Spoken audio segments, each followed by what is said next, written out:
Hey guys, எல்லாருக்கும் வணக்கம்.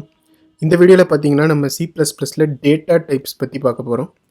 இதுவரைக்கும் நம்ம பண்ண எல்லா வீடியோலையுமே பார்த்தீங்கன்னா நம்ம ஒரே ஒரு டேட்டா டைப் மட்டும்தான் யூஸ் பண்ணியிருக்கோம். அதாவது இன்ட் அப்படிங்கிற டேட்டா டைப் மட்டும் யூஸ் பண்ணியிருக்கோம். இப்போது இந்த வீடியோவில் இதை தவிர மற்ற என்ன டேட்டா டைப்லாம் இருக்குது, அதெல்லாம் எதுக்காக நம்ம யூஸ் பண்ணணும் அப்படிங்கிறத பற்றி இந்த வீடியோவில் பார்க்கலாம். முதல்ல நம்ம டேட்டா டைப்பை எதுக்கு யூஸ் பண்ணுவோம் அப்படிங்கிறத பார்த்தோம் இல்லையா? நம்ம ஏதாவது ஒரு வேல்யூவை ஸ்டோர் பண்ணணும் அப்படின்னா அதுக்கு ஒரு வேரியபிள் தேவை. அந்த வேரியபிளுக்கு எப்பொழுதுமே நம்ம ஒரு டேட்டா டைப்பை கொடுக்கணும். உதாரணத்துக்கு பார்த்தீங்கன்னா நம்ம பழைய வீடியோவில் இன்ட் யூஸ் பண்ணியிருக்கோம் வேரியபிளுக்கு. நான் ஒரு எக்ஸாம்பிள் எழுதுகிறேன். இப்போது இன்ட் a ஈக்குவல் டு 5 அப்படின்னு நான் கொடுக்குறேன். இப்போ என்னென்னா 5 அப்படிங்கிற வேல்யூவை ஸ்டோர் பண்ணுறதுக்கு நம்ம a அப்படின்னு ஒரு வேரியபிள் டிக்ளேர் பண்ணியிருக்கோம். அந்த ஏன்ற வேரியபிளில் எப்போதுமே நம்பர்ஸ் மட்டும்தான் இருக்கும் அப்படிங்கிறத நம்ம கம்ப்யூட்டருக்கு சொல்கிறதுக்காக நம்ம இன்ட் அப்படின்னு நம்ம கொடுக்கணும். இன்ட்னா என்ன? இன்டீஜர்ஸ். அதனால் நம்ம எப்போதுமே டெசிமல் இல்லாமல் ஒரு வேல்யூஸ் தான் கொடுப்போம் அப்படின்னு நம்ம கம்ப்யூட்டருக்கு சொல்லியிருக்கோம். சரி, இப்போ நான் டெசிமலோட நம்பர்ஸை யூஸ் பண்ணணுன்னா என்ன பண்ணுறது, இல்லை நான் லெட்டர்ஸ்லாம் எழுதணுன்னா என்ன பண்ணுறது அப்படின்னா அதுக்கு வேறு டேட்டா டைப்ஸ் இருக்குது. அதை பற்றி தான் நம்ம இந்த வீடியோவில் பார்க்க போகிறோம். முதல்ல நம்ம என்ன பார்க்க போகிறோம்னா டெசிமல் நம்பர்ஸ் எழுதுறதுக்கு என்ன டேட்டா டைப் கொடுக்கணும் அப்படிங்கிறத நம்ம பார்க்க போகிறோம். டெசிமல் நம்பர் எழுதுறதுக்கு 2 டேட்டா டைப் இருக்குது. ஒன்று வந்து ஃப்ளோட் அப்படின்னு ஒரு டேட்டா டைப், இன்னொன்று வந்து டபுள் அப்படின்னு ஒரு டேட்டா டைப் இருக்குது. இப்போ ஃப்ளோட் என்னன்னு பார்த்தீங்க, இப்போ நான் ஃப்ளோட்டுக்கு ஒரு எக்ஸாம்பிள் எழுதுகிறேன். ஃப்ளோட் b ஈக்குவல் டு 2.3 அப்படின்னு நான் எழுதுகிறேன். இப்போ டபுளுக்கு நான் இன்னொரு வேரியபிள் எழுதுகிறேன். டபுள் ஈக்குவல் டு 4.5 அப்படின்னு நான் எழுதுகிறேன். இப்போ இந்த புது டேட்டா டைப்பெல்லாம் நம்ம பிரிண்ட் பண்ணணும் அப்படின்னா இதெல்லாம் வந்து எப்போதுமே நம்ம இது முன்னாடி இன்டீஜருக்கு என்ன பிரிண்ட் பண்ணணுமோ அதே ஸ்டேட்மெண்ட் தான் நம்ம கொடுக்கணும். உதாரணத்துக்கு பார்த்தீங்கன்னா இப்போ நான் 3 வேரியபிள் டிக்ளேர் பண்ணியிருக்கேன் இல்லையா, அந்த 3யுமே நான் பிரிண்ட் பண்ணுறேன். இப்போ cout a ஒரு கேப் விட்டுட்டு b ஒரு கேப் விட்டுட்டு c இப்படின்னு நான் பிரிண்ட் பண்ணுறேன். இந்த ப்ரோக்ராம் நான் ரன் பண்ணுறேன்னா இந்த 3மே எனக்கு அவுட்புட் ஆகி காமிக்கணும். இப்போ பார்த்தீங்கன்னா ஃபஸ்ட்டு 5 வந்திருக்கு, அது இந்த இன்டீஜரோட ஏ வேல்யூலேருந்து வந்திருக்கு. அடுத்து 2.3 அப்படின்னு வந்திருக்கு, அது பியோட வேல்யூ. அடுத்து 4.5 வந்திருக்கு, சியோட வேல்யூ. சரி, இப்போ நம்ம நம்பர்ஸ் எல்லாம் ஸ்டோர் பண்ணுறதை பற்றி பார்த்தாச்சு. அடுத்து இப்போ நம்ம லெட்டர்ஸ்லாம் ஸ்டோர் பண்ணணுன்னா அதுக்கு என்ன டேட்டா டைப் இருக்குது அப்படின்னு பார்த்தீங்கன்னா அதுக்கு C++ல டேரெக்டாகவே நம்ம யூஸ் பண்ணிக்கிறதுக்கு கேர் அப்படின்னு ஒரு வேரியபிள் இருக்குது. கேர்னா என்னன்னு பார்த்தீங்கன்னா கேரக்டருக்கு ஷார்ட் ஃபார்ம் தான் கேர் அப்படின்னு வச்சுருக்காங்க. இப்போ கேரில் நம்ம என்ன ஸ்டோர் பண்ண முடியும் அப்படின்னு பார்த்தீங்கன்னா ஏதாச்சும் ஒரே ஒரு சிங்கிள் லெட்டர் இல்லாட்டி ஒரு சிம்பிள் அந்த மாதிரிலாம் நீங்கள் ஸ்டோர் பண்ணணுன்னா கேரை யூஸ் பண்ணிக்கலாம். உதாரணத்துக்கு பார்த்தீங்கன்னா இப்போ நான் வி அப்படின்னு ஸ்டோர் பண்ணலாம். நீங்கள் கேரை யூஸ் பண்ணுறதுக்கு முதல்ல ஒரு சிங்கிள் கோட்ஸ்குள்ளார தான் நீங்கள் உங்கள் வேல்யூவை கொடுக்கணும். இப்போ சிங்கிள் கோட்ஸ்குள்ளே வேல்யூவை கொடுத்துட்டு செமிகோலன் கொடுத்தீங்கன்னா இந்த வேல்யூ என்ன கொடுத்துருக்கீங்களோ அது வந்து உங்கள் கேரக்டருங்கிற உங்கள் வேரியபிள்குள்ளார ஸ்டோர் ஆயிரும்.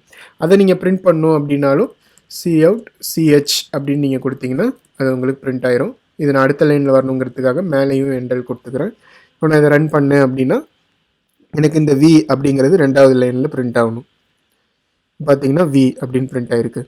இப்போ நம்ம ஒரே ஒரு லெட்டர் தான் கொடுத்துருக்கோம் இல்லையா. இப்போ நீங்கள் இந்த லெட்டருக்கு பதிலாக நீங்கள் என்ன சிம்பிள் வேணால் கொடுக்கலாம். லெட்டர்ஸ் மட்டும்தான் இதில் கொடுக்கணும்னு அவசியம் இல்லை. நீங்கள் ஸ்லாஷ் கொடுக்கலாம், இல்லை டாட் கொடுக்கலாம், ஏன் நீங்கள் நம்பர் கூட கொடுக்கலாம். ஆனால் எல்லாமே வந்து ஒரே ஒரு கேரக்டராக தான் இருக்கணும். ஒரே ஒரு கேரக்டர் மட்டும்தான் இந்த இடத்துல நீங்கள் ஸ்டோர் பண்ண முடியும். அதுதான் வந்து கேரக்டர் டேட்டா டைப்.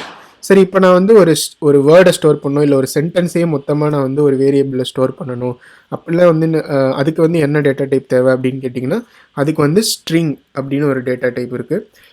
இது வரைக்கும் பார்த்தீங்கன்னா நம்ம மற்ற டேட்டா டைப்பில் யூஸ் பண்ணோம் இல்லையா, இன்ட்டு ஃப்ளோட்டு டபுள் இதெல்லாம் யூஸ் பண்ணும்போது நம்ம எதுவுமே எக்ஸ்ட்ராவாக ஒன்றும் பண்ணல. சும்மா இன்ட்டு ஃப்ளோட்டுன்னு எழுதிட்டு நம்ம வேரியபிள் டிக்ளேர் பண்ணி வேல்யூவை ஸ்டோர் பண்ணிட்டோம். ஆனால் நம்ம ஸ்ட்ரிங்கை யூஸ் பண்ணோம் அப்படின்னா ஃபஸ்ட்டு நம்ம கம்ப்யூட்டருக்கு ஒரு எக்ஸ்ட்ரா ஃபைலை இன்க்ளூட் பண்ண சொல்லணும். அந்த ஃபைல் என்னன்னு பார்த்தீங்கன்னா ஸ்ட்ரிங் அப்படின்னே ஒரு ஃபைல் இருக்குது. இந்த ஹெடர் ஃபைலை இன்க்ளூட் பண்ணால் தான் நம்ம வந்து ஸ்ட்ரிங்குங்கிற டேட்டா டைப்பை யூஸ் பண்ண முடியும்.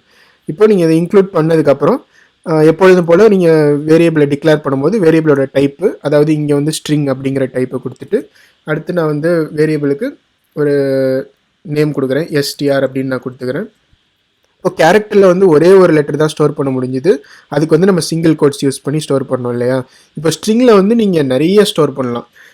எவ்வளோ கேரக்டர்ஸ் வேணுமோ நீங்கள் அவ்வளோ ஸ்டோர் பண்ணலாம். அதுக்கு வந்து நீங்கள் டபுள் கோட்ஸ் யூஸ் பண்ணிவிட்டு நீங்கள் உள்ளார என்ன வேணால் எழுதலாம். இப்போ வந்து நான் ஹலோ வேர்ல்ட் அப்படின்னு ஸ்டோர் பண்ணிவிட்டு செமிகோலன் போட்டேன்னா இது நான் கொடுத்துருக்க எல்லாமே அப்படியே ஸ்ட்ரிங்கில் ஸ்டோர் ஆயிரும். இப்போ நான் இந்த ஸ்ட்ரிங்கை பிரிண்ட் பண்ணேன் அப்படின்னா நம்ம அந்த டபுள் கோட்ஸ்குள்ளே என்னென்னலாம் கொடுத்துருக்கோமோ அது மொத்தமும் நம்மளுக்கு பிரிண்ட் ஆகி காமிக்கும். இப்போ நான் இதை ரன் பண்ணுறேன். நம்மளுக்கு 3வது லைனில் ஹலோ வேர்ல்ட் அப்படின்னு வரணும். இப்போ நம்ம கேரக்டரில் பார்த்த மாதிரியே நீங்கள் லெட்டர்ஸ் தான் யூஸ் பண்ணணும்னு அவசியம் இல்லை. என்ன சிம்பிள்ஸ் வேணால் யூஸ் பண்ணலாம். இங்கே பார்த்தீங்கன்னா நான் கமா யூஸ் பண்ணியிருக்கேன்.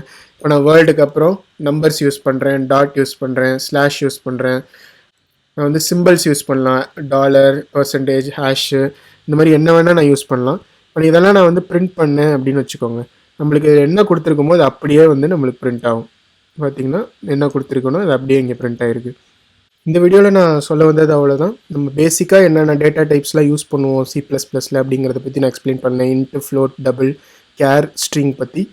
இதை தவிர இன்னும் கொஞ்சம் அட்வான்ஸ்டான டேட்டா டைப்ஸ்லாம் இருக்குது. அதாவது நீங்கள் நெகட்டிவ் நம்பர்ஸ் மட்டும் ஸ்டோர் பண்ணாமல் வெறும் பாசிட்டிவ் நம்பர் மட்டும் ஸ்டோர் பண்ணிக்கிற மாதிரி அந்த மாதிரியெல்லாம் டேட்டா டைப்ஸ் இருக்குது. ஆனால் அதெல்லாம் நம்மளுக்கு வந்து ரொம்ப அவசியமாக தேவைப்படாது. இந்த டேட்டா டைப்ஸ் இன்றைக்கி பார்த்த டேட்டா டைப்ஸ் மட்டும்தான் நம்மளுக்கு வந்து ரொம்ப ரொம்ப அவசியமாக தேவைப்படும். அதனால் அதை மட்டும் நான் இந்த வீடியோவில் கவர் பண்ணியிருக்கேன். ஏதாவது சந்தேகங்கள் இருந்தால் கண்டிப்பாக கமெண்ட்ஸில் கேளுங்க, நான் உங்களுக்கு ஆன்சர் பண்ணுறேன்.